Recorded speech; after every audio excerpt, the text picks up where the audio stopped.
साथ आरती तिवारी। समाजवादी पार्टी के संस्थापक स्वर्गीय मुलायम सिंह यादव के छोटे बेटे प्रतीक यादव का अंतिम संस्कार सुबह 11 बजे लखनऊ के बैकुंठ धाम यानी कि भैंसा कुंड में किया जाएगा। इस बात की जानकारी उनकी पत्नी अपर्णा यादव ने सोशल मीडिया पर साझा करके दी है।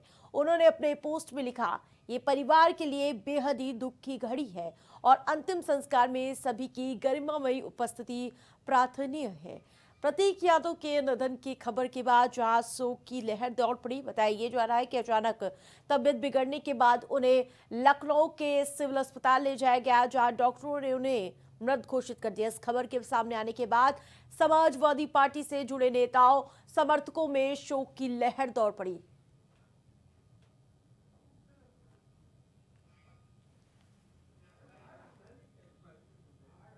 प्रतीक यादव का कुछ ही देर में अंतिम संस्कार होना है।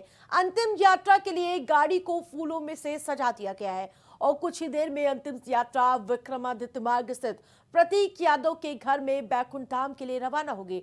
श्रद्धांजलि देने के लिए पहुंचे मंत्री ओम प्रकाश राजभर और बेबी रानी मौर्य। इस दौरान उन्होंने क्या कुछ कहा, सुनिए आप भी। ये दुखद घटना है। ईश्वर से हम प्रार्थना करेंगे कि परिवार को दुख सहने की क्षमता दें। 38 साल की उम्र सर, परिवार के लिए मतलब 2 बच्चे भी पीछे छोड़ गए हैं, बड़ा मुश्किल समय है सर। मैं फिर कह रहा हूँ दुखद घटना है, हम ईश्वर से यही प्रार्थना करेंगे। आप कैसे याद करते हैं प्रतीक यादव को? कोई आपसे मेल मुलाकात कभी? नहीं, प्रतीक से हमारी मुलाकात नहीं। ठीक है।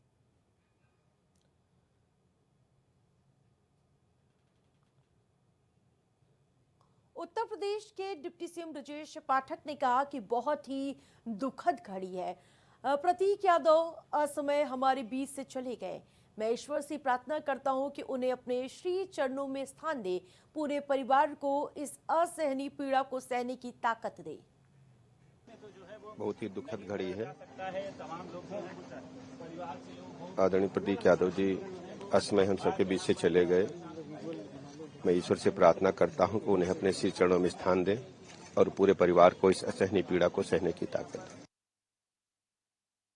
लोगों के पहुंचने का भी सिलसिला जारी है, लेकिन अब प्रक्रिया शुरू हो चुकी है। तो वहीं आज अंतिम संस्कार कराया जाएगा, जिसको लेकर अपर्णा यादव की ओर से पहले ही पोस्ट करके जानकारी दी गई है कि आज बैकुंठ धाम में अंतिम संस्कार कराया जाएगा। और उससे पहले जहां मंत्री ओम प्रकाश राजभर पहुंचे हुए थे उनके आवास पर, और इसके अलावा जो जानकारी मिल रही है कि प्रतीक यादव का कुछ ही देर में अंतिम संस्कार होने वाला है।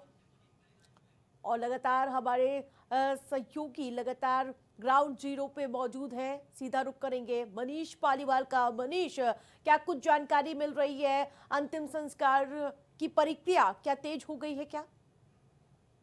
आपको देखिए, आज अंतिम संस्कार किया जाना है प्रतीक यादव का और उनके घर पर अभी शव को रखा गया है। अंतिम दर्शन तमाम लोग देश के अलग अलग प्रतीक यादव से जुड़े लोग, उनके जो समर्थक है, समाजवादी पार्टी के समर्थक पहुंचे हैं। इसके साथ ही साथ भारतीय जनता पार्टी से जुड़े लोग यहाँ पर यादव की वजह से पहुंच रहे हैं।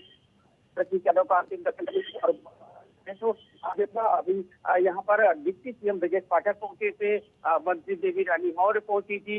इसके साथ ही साथ दूसरे भी मंत्री यहाँ पर पहुंचे थे।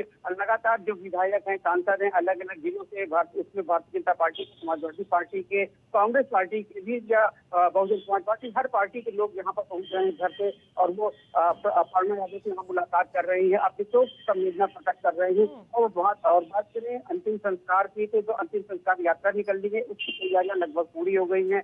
जिस शव वाहन पे अंतिम संस्कार के लिए उनके शव को ले जाया जाएगा, वो उनके घर के दरवाजे को फूलों से सजा के रखा गया है, खड़ा हुआ है शव वाहन। इसमें अभी थोड़ी देर के बाद घर से शव को निकाला जाएगा और अंतिम यात्रा के लिए यहाँ से शव निकलेगा बैकुंठ धाम घाट। बिल्कुल, जो आप जानकारी दे रहे हैं कि बैकुंठ धाम पहुंचेगा थोड़ी देर में, क्या अखिलेश यादव के भी पहुंचने की संभावना जताई जा रही है?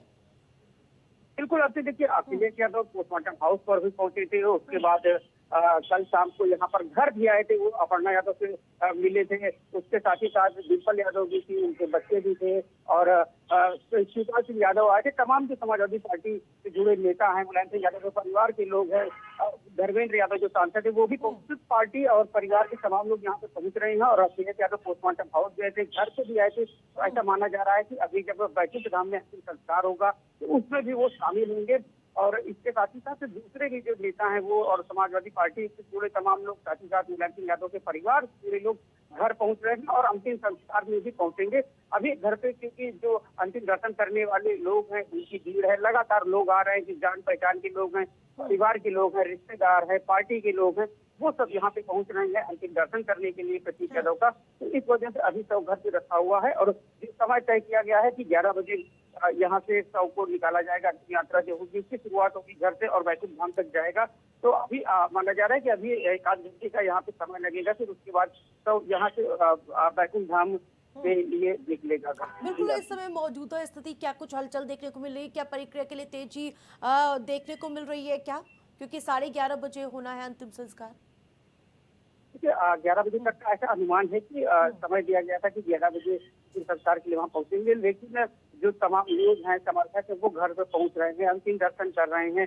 तो इस वजह से अभी ये जो आगे भी समय बढ़ सकता है और तमाम लोग जो यहाँ घर पे पहुंचे हैं वो सभी लोग अंतिम दर्शन करना चाह रहे हैं। लोगों की लगातार भीड़ आ रही है, समर्थक आ रहे हैं। तो ऐसा जो माहौल यहाँ का देख के लग रहा है कि वो 11 बजे का जो समय है वो उससे थोड़ा विलंब हो सकता है। और क्योंकि ये इस तरह की विद्युत की घड़ी होती है, जो पार्टी से जुड़े लोग हैं, परिवार से जुड़े लोग हैं, तमाम लोग अपनी शोक संवेदना व्यक्त करने के लिए, प्रतीक यादव से जो लोग जुड़े थे, तो वो उनका अंतिम बार चेहरा देखने के लिए, उन्हें प्रणाम करने के लिए, अंतिम दर्शन करने के लिए घर पे पहुंच रहे हैं। तो इस वजह से अंतिम संस्कार का जो समय है उससे थोड़ा विलंब हो सकता है। हालांकि तैयारियां पूरी कर ली गई है। जो शव है वो पूरे से सजा के घर के बाहर उसको खड़ा किया गया था। अभी शव वाहन को लाके यहाँ पे सड़क पे रख दिया गया है। उसके होर्डिंग और जो बैनर लगी है वो सब लग रहा है और ऐसा अनुमान है कि थोड़ी ही देर में यहाँ से शव यात्रा शुरू होगी और बैकुंठ धाम पहुंचेगी, जहाँ पर उनका अंतिम संस्कार किया जाएगा। बिल्कुल, आप नजर बनाए रखिए। तमाम अपडेट के लिए धन्यवाद आपका। तो बताते चले, अब तैयारियां अंतिम प्रक्रिया की शुरू कर दी गई हैं और जिस प्रकार से पूरा परिवार शोक में डूबा हुआ नजर आ रहा है और आज भी लोगों के पहुंचने का सिलसिला जारी है। इससे पहले हमने आपको दिखाया था कि डिप्टी सीएम ब्रजेश पाठक पहुंचे हुए थे। उन्होंने भी संतप्त, जहां आपको बताते चले, सभी परिवार को सांत्वना पहुंचाते हुए नजर आए। उसके अलावा उन्होंने दुख प्रकट किया।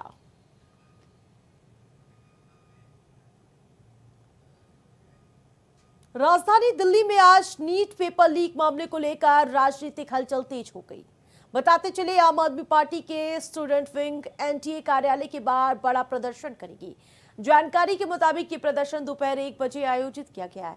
आम आदमी पार्टी के छात्र संगठन ने नीट परीक्षा में कथित पेपर लीक मामले को लेकर केंद्र सरकार और नेशनल टेस्टिंग एजेंसी पर गंभीर आरोप लगाए हैं और इसके अलावा सवाल भी खड़े किए हैं।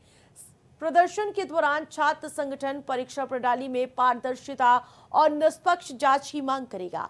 साथ ही छात्रों के भविष्य के साथ खिलवाड़ करने वालों पर कड़ी कार्रवाई की मांग उठाई जाएगी।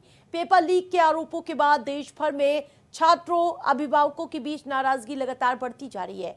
विपक्षी दल भी इस मुद्दे को लेकर सरकार पर हमलावर है। दिल्ली में होने वाले इस प्रदर्शन को देखते हुए एनटीए कार्यालय के आसपास सुरक्षा व्यवस्था बढ़ा दी गई है। अब सभी की निगाहें कि विरोध प्रदर्शन और सरकार की अगली प्रतिक्रिया क्या कुछ सामने आती है।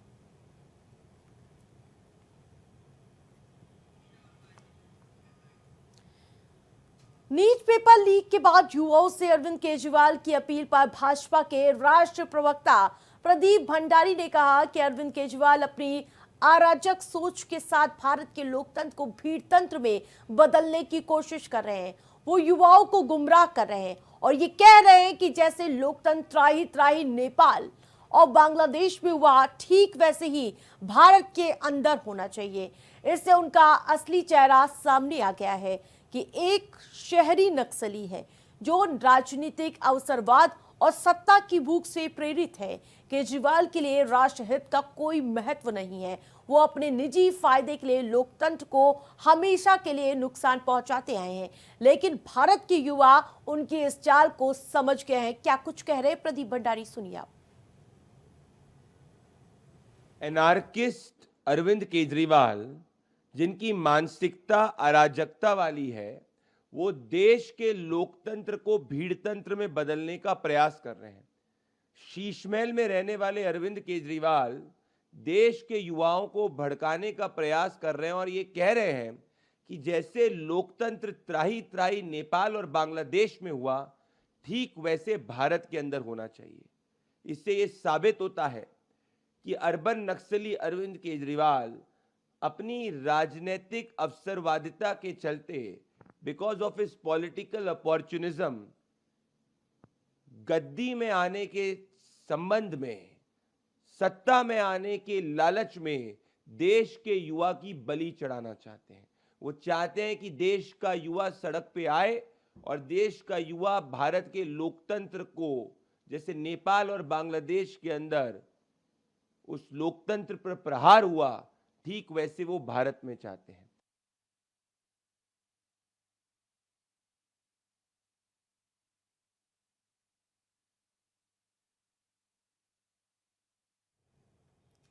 नीट यूजी पेपर लीक पर कांग्रेस नेता राशिद अल्वी ने कहा, बच्चों के साथ जितना जुल्म भारतीय जनता पार्टी की सरकार में होता है, ये काम उत्तर प्रदेश में हुआ है। उत्तर प्रदेश में पुलिस की परीक्षा का पेपर लीक हुआ और अब आप नीट का देख रहे हैं। वही बच्चे कितनी मेहनत करते हैं, उनकी सारी मेहनत पर पानी फिर जाता है। क्या सरकार इतनी व्यवस्था नहीं कर सकती है कि पेपर लीक ना हो? ये कैसे संभव है? सुनिए आप भी। बच्चों के साथ जितना जुल्म बीजेपी की सरकार में होता है, ये काम उत्तर प्रदेश के अंदर भी हुआ है। उत्तर प्रदेश में पुलिस का एग्जामिनेशन था, वो लीक हुआ। अब ये आप देख रहे हैं नीट के अंदर बच्चे कितनी मेहनत करते हैं, उनकी सारी मेहनत पे पानी फिर जाता है। क्या सरकार इतना इंतजाम नहीं कर सकती है कि वो पेपर्स लीक ना हो? ये कैसे संभव है? बगैर सरकार के किसी अधिकारी की मर्जी के ये संभव नहीं है कि पेपर लीक हो जाए। इसके लिए सरकार जिम्मेदार है। ये दुर्भाग्यपूर्ण है और जितनी निंदा की जाए इतना कम है, और ये साबित करता है कि ये सरकार कितनी इनकॉम्पिटेंट सरकार है। सर, बीजेपी प्रधानमंत्री के का कल्चर को अपना रहे हैं, वीआईपी कल्चर छोड़ रहे हैं अपने कॉन्वॉय। जिस प्रकार से लगातार नीट यूजी परीक्षा पेपर लीक मामला लगातार बढ़ता हुआ नजर आ रहा, छात्रों में खासा उत्साह है और अब आज आम आदमी पार्टी भी प्रदर्शन करने की तैयारी में एनटीए को घेराव पूरी तरह से करते हुए नजर आ रहे हैं। मनीष जी बिल्कुल, देखिए आरती, जो नीट का पेपर लीक हुआ उसके बाद से जो छात्र थे, 22 लाख से ज्यादा छात्र इस परीक्षा में शामिल हुए थे और जब पेपर लीक की सूचना मिली कि परीक्षा निरस्त कर दिया गया और दोबारा परीक्षा होगी, इसकी जानकारी मिलने के बाद छात्रों को गुस्सा था। छात्रों का ये कहना है कि उन्होंने साल भर तक मेहनत की, उसके बाद परीक्षा दिया और अब परीक्षा पेपर लीक की वजह से रद्द की गई है, जिसको लेकर छात्र लगातार आक्रोश व्यक्त कर रहे थे। और छात्रों के इसी आक्रोश को देखते हुए जो विपक्षी दल की पार्टियां हैं, उन्होंने इस मुद्दे पर देश भर में विरोध प्रदर्शन करने का काम शुरू कर दिया, जिसके चाहे कांग्रेस पार्टी हो या आम आदमी पार्टी हो, समाजवादी पार्टी हो, सभी के जो कार्यकर्ता हैं, नेता हैं, जो उनसे जुड़े जो छात्र लोग लगातार विरोध प्रदर्शन कर रहे थे और इसी कड़ी में हाँ बिल्कुल आवाज आ रही है आपकी। तो लगातार इसी क्रम में जो छात्र हैं, छात्रों के हित को देखते हुए जो तमाम राजनीतिक दल हैं, इस मुद्दे के जरिए छात्रों को साधने के लिए इसमें वो राजनीति करना शुरू कर चुके हैं। देश भर में इसको लेकर विरोध प्रदर्शन किया जा रहा है। जो राजनीतिक दल है उनका कहना है कि छात्रों के भविष्य से खिलवाड़ किया जा रहा है। भाजपा के शासनकाल में केंद्रीय जो सरकार की जो एनटीए है, नेशनल टेस्टिंग एजेंसी, वो केंद्र सरकार के अधीन है और वो ये परीक्षा देश भर में करवाती है। 550 से ज्यादा सेंटर बनाए गए थे जहाँ पर जो परीक्षार्थी थे वो शामिल हुए और सुरक्षा के कड़े इंतजाम करने के दावा किया गया था सरकार की तरफ से, एनटीए की तरफ से। लेकिन फिर ये पेपर लीक कैसे हुआ, इन्हीं मुद्दों को लेकर जो विपक्षी दल है वो लगातार सरकार को घेरने का प्रयास कर रहे हैं। लेकिन 22 लाख छात्रों के भविष्य का सवाल है। एनटीए कहीं ना कहीं विश्वसनीयता खोता हुआ नजर आ रहा है। जी बिल्कुल, आते देखिए एनटीए ने जो इस परीक्षा को कराया था उसको जब राजस्थान की एसओजी की तरफ से एक मुक्ति लेटर बनाकर दिया गया, जो राजस्थान से पकड़े गए लोग थे, सीकर जिला जो राजस्थान का है वहां से इसकी तार जुड़े हुए थे, वहीं से पेपर लीक की जानकारी मिली, वहीं से तमाम लोगों को राजस्थान की एसओजी टीम ने उठाया था और उसके बाद जो नीट का पेपर था उसको और जो इनके पास पेपर मिले थे उसको जो पेपर लीक कराया गया उसका उन्होंने मिलान किया और जो राजस्थान की एसओजी की ये सबूत मिले कि जो पेपर था उसको इन्होंने परीक्षा से पहले ही आउट कर दिया था और यही वजह है कि जब राजस्थान की एसओजी की तरफ से एनटीए को लेटर भेजा गया, एक गोपनीय लेटर जिसको उन्होंने सारे जानकारी दी, जो पुख्ता सबूत थे वो पेश किए कि जो नीट का पेपर था वो लीक हुआ है और उसके बाद एनटीए ने बड़ा कदम लिया और जो परीक्षा थी उसको रद्द करते हुए पुनः परीक्षा कराने की घोषणा की। और इस मामले की अब बताएं कि राजस्थान एसओजी के साथ ही साथ सीबीआई ने जांच शुरू कर दी है। सीबीआई इस पूरे मामले की जांच कर रही है और सीबीआई की टीम जो ताजा अपडेट है वो आपको बताएं कि सीबीआई की टीम राजस्थान के जयपुर में पहले ही पहुंच गई थी और कल राजस्थान के सीकर से सीबीआई की टीम ने 4 लोगों को गिरफ्तार किया और उन चारों लोगों को ट्रांजिट रिमांड पर लेकर सीबीआई की टीम दिल्ली पहुंच रही है। आज इन्हें दिल्ली में पेश किया जाएगा। बिल्कुल एक्शन का दौर साफ देखने को मिल रहा है, लेकिन इस पूरे मामले में सियासत हावी होती हुई नजर आ रही है, जिसको लेकर भारतीय जनता पार्टी के प्रवक्ता कह रहे हैं कि ये यहाँ पर नेपाल और बांग्लादेश के जैसे माहौल बनाना चाहते हैं ये विपक्षी दल। देखिए क्योंकि इतना बड़ा मामला है, 22 लाख छात्रों के भविष्य का सवाल है, तो निश्चित तौर पर जो विपक्षी दल है वो इस पर राजनीति करेंगे। जो छात्रों के साथ हुआ है जो दुआ बिछानी पड़ेगी, जो छात्रों की मेहनत बेकार हुई है, तो उसके समर्थन में तमाम राजनीतिक दल इस मुद्दे को लेकर लगातार आंदोलन करने की बात कर रहे हैं। जो 2 दिन बीता है उसमें भी उनकी तरफ से प्रदर्शन किया गया, आगे भी वो प्रदर्शन कर आर पार की लड़ाई लड़ने का ऐलान कर रहे हैं। तो भारतीय जनता पार्टी भले ही अपना बचाव कर रही है, लेकिन कहीं न कहीं लापरवाही हुई और जिस वजह से ये पेपर लीक हुआ और उस समय एनटीए को परीक्षा रद्द करनी पड़ी। बिल्कुल, तो लेकिन अगर इस बार भी सिर्फ जांच के दायरे में घुमाते हुए मामला ठंडा पड़ गया तो ये कहीं ना कहीं आगे जाके और गहराता हुआ नजर आएगा और अब यही मौका है कि इस समय ठोस कदम उठाने चाहिए इस मामले को लेकर। आरती जो मुद्दा है पेपर लीक का है, इसको जो सरकार है वो गंभीरता से ले रही है और इस मामले में जो राजस्थान में गिरफ्तारी हुई है उसको भारतीय जनता पार्टी से जुड़े हुए नेता हैं जिन्हें सीबीआई की टीम ने गिरफ्तार किया और ट्रांजिट रिमांड पर लेकर दिल्ली पहुंच रही है। और जो पूरी घटना में जो पूरे इस वारदात में जितने भी लोग शामिल है उन सभी का पता लगाया जाए और सभी के खिलाफ कड़ी से कड़ी कार्रवाई की जाएगी। सरकार की तरफ से ये बात कही गई है, साथ ही साथ एनटीए ने भी ये स्पष्ट किया है कि जो इस घटना में शामिल लोग थे उसके खिलाफ सख्त कार्रवाई करवाई जाएगी जिससे कि भविष्य में इस तरह की घटनाएं दोबारा न हो। लेकिन आपको पता है कि ये पहला मामला नहीं कि पेपर लीक हुआ है। तमाम परीक्षाएं चाहे सेंट्रल एजेंसी कराती हो या स्टेट की एजेंसियां परीक्षा करा रही, उसमें पेपर लीक पहले भी होते रहे हैं और सरकार ले रही है, उसके बावजूद लगातार इस तरह के मामले सामने आ रहे हैं। तो कहीं न कहीं जो नकल माफिया हैं वो जो नकल की कमाई होती है उस पर कार्रवाई कम दिखती है और जो पैसा है उसकी लालच में तमाम लोग कार्रवाई इस समय ठोस होनी चाहिए। तमाम अपडेट के लिए धन्यवाद आपका। तो बताते चले जिस प्रकार से नीट परीक्षा लीक मामला अब लगातार तूल पकड़ता हुआ नजर आ रहा है, इसको लेकर एनटीए